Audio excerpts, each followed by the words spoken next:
Tomorrow, representatives from Facebook, Google, Amazon and Apple will testify before Congress in the second hearing organized as part of the House Judiciary Committee's antitrust investigation into the world's largest technology companies. While the first hearing focused on the ways technology companies busted the traditional news business, this one promises to look at the impact of market power of online platforms on innovation and entrepreneurship, according to the committee. Unlike the previous hearing, which featured representatives from media outlets and industry trade organizations attacking or defending the ways in which online advertising had gutted the news business, this latest outing led by Rhode Island Democratic Representative David Cicilline will have actual tech company execs on hand to answer congressional queries.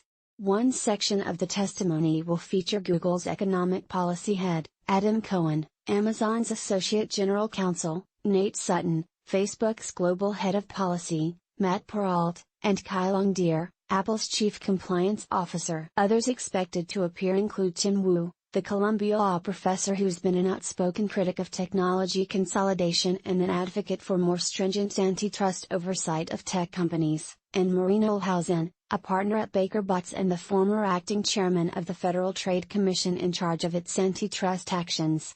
Wu and his views sort of encapsulate much of the thinking from critics of these companies' current dominance in the market. I would love, in fact, if a serious Facebook challenger took down Facebook, and I would stop calling for any antitrust action.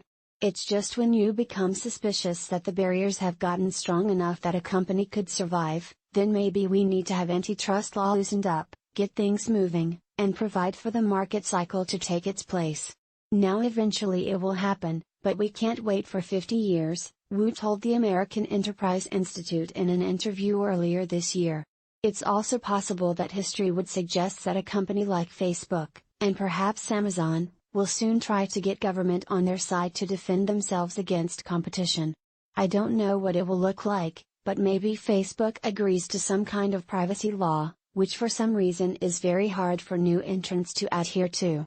Amazon may try and instantiate itself as basically the national e-commerce monopolist, kind of like a Bell-regulated monopoly.